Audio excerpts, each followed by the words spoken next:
Bonjour à tous, donc de retour sur la chaîne Tomax pour évoquer le match entre le Paris Saint-Germain et le FC Barcelone, le huitième de finale retour de Ligue des Champions, qui s'est déroulé hier soir. On va d'abord parler du dispositif utilisé par Pochettino et des choix de joueurs. Et puis ensuite on va évoquer le match et puis les joueurs cas par cas, puis on finira par les tops, les flops et le geste de la soirée. Donc d'abord, Pochettino a opté pour un 4-3-3 lors de ce match avec Verratti encore une fois utilisé un peu plus haut que Gay et Paredes derrière lui et avec Draxler, Icardi et Mbappé devant. Draxler récompensé de ses dernières performances de qualité.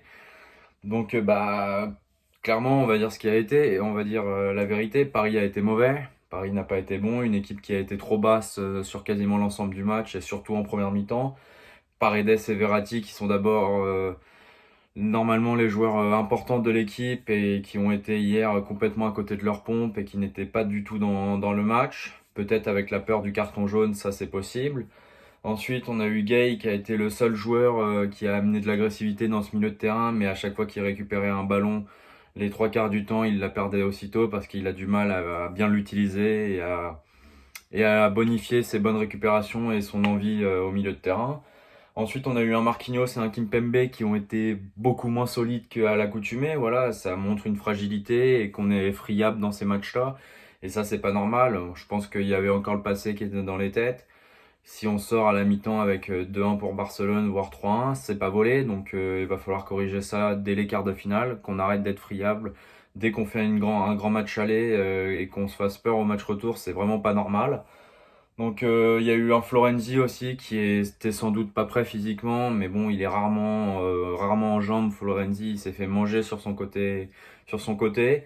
Et il a été complètement à la ramasse encore une fois, Florenzi, ce soir. Donc ça va être compliqué. J'espère qu'on va recruter quelqu'un l'été prochain à sa place parce que c'est vrai que dans les grands matchs de Ligue des Champions, face à des joueurs comme Dembélé, des joueurs rapides comme ça, c'est très compliqué d'avoir Florenzi. Ensuite, donc on a eu un Kurzawa qui a été aussi complètement en difficulté dans cette partie, hein. Kurzawa qui deux trois fois a manqué d'agressivité, regardait pas mal Dest et Dest le débordait à chaque fois. Donc voilà, ça a été un match assez compliqué. Diallo, par contre, a lui fait une très bonne entrée quand il a remplacé Kurzawa. Il a amené de la vitesse, de l'agressivité, et ça a été tout de suite plus compliqué pour Dest de se montrer. Et ça a été positif dans l'ensemble. Il a amené de l'envie et un côté guerrier, et ça, c'est positif, l'entrée de d'Abdou. Ensuite, on a eu Mbappé qui a pour moi été en première mi-temps correct, hein. Ça a été le seul à amener du danger, ça a été le seul à pas perdre trop de ballons et tout ça, à être dans l'ensemble propre. Il a provoqué des cartons jaunes aussi du côté de Barcelone, notamment Mingueza qui est sorti à la 35e remplacé par Junior Firpo. Junior qui est rentré pour contrôler un peu la vitesse de Mbappé. Mais Mbappé apportait quelque chose et apportait du dynamisme à cette attaque. C'était le seul d'ailleurs. Donc voilà, ensuite, clairement, match très très dur de Draxler et Icardi. Voilà, ils ont tous les deux été très peu en vue. Il y a eu un manque de course, un manque d'intensité de la part de ces deux joueurs et c'est clair que ça s'est ressenti déjà dans le travail défensif de l'équipe, mais aussi offensivement, on les a pas vus et ça c'est dommage parce que Draxler sortait de très très bonnes performances avec le Paris Saint-Germain et hier il a montré que des fois il était inconstant tout simplement et puis Icardi hier ça a été un match très compliqué pour lui. Bon certes lui c'est un vrai avant-centre qui a besoin d'avoir les ballons dans la surface et dans le match d'hier c'était très compliqué de les avoir. Mais même, je trouve qu'il a manqué de justesse et puis de dynamisme dans sa partie. Et il faudra qu'il corrige ça dès le prochain match. Après, donc il y a eu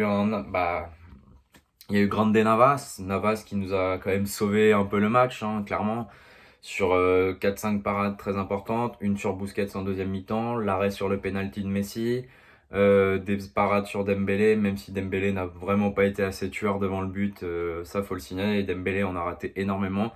Là, ses appels et tout étaient tranchants, mais derrière, la finition de Dembélé, c'est quand même assez catastrophique.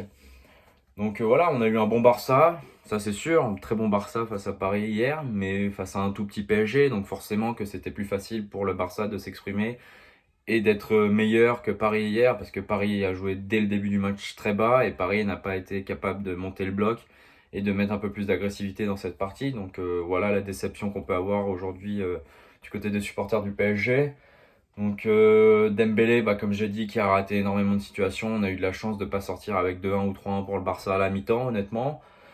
Et voilà, après, il faut reconnaître aussi le but exceptionnel de Messi, même si on l'attaque pas et tout. C'est vrai qu'on peut pas imaginer que Messi va te la mettre pleine lucarne avec cette trajectoire flottante. Enfin, une magnifique frappe de la part du génie argentin.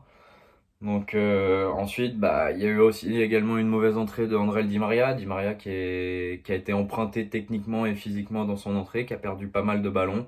Comme beaucoup de joueurs en deuxième mi-temps, offensivement, on a été moins lucide. Mbappé qui a perdu aussi pas mal de ballons et qui s'est procuré même une occasion à la fin. Et très beau passement de jambe de Kylian, mais derrière la frappe du gauche, un peu la même que contre Mandanda à Marseille, et bah celle-là, elle est partie dans les nuages, sans doute parce qu'il était aussi fatigué des efforts fournis et tout ça. Donc voilà, il y a eu de la fatigue, il y a eu un manque de dynamisme aussi de la part des Parisiens hier.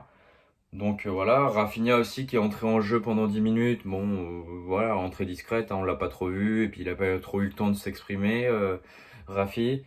Et puis on a eu Danilo qui a aussi été en plutôt pas mal, je trouve, dans son entrée. Il a bien relancé certains ballons.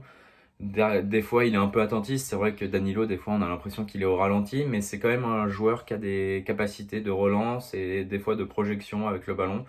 Donc, à voir. Je trouve que Danilo, ces derniers temps, c'est un peu mieux. Et hier, il a encore montré, je trouve, dans son entrée qu'il est cohérent. C'est un joueur cohérent, pas exceptionnel, mais qui peut rendre des services. Et donc, mes tops, bah top, voilà, je pense qu'on est tous d'accord pour dire ça.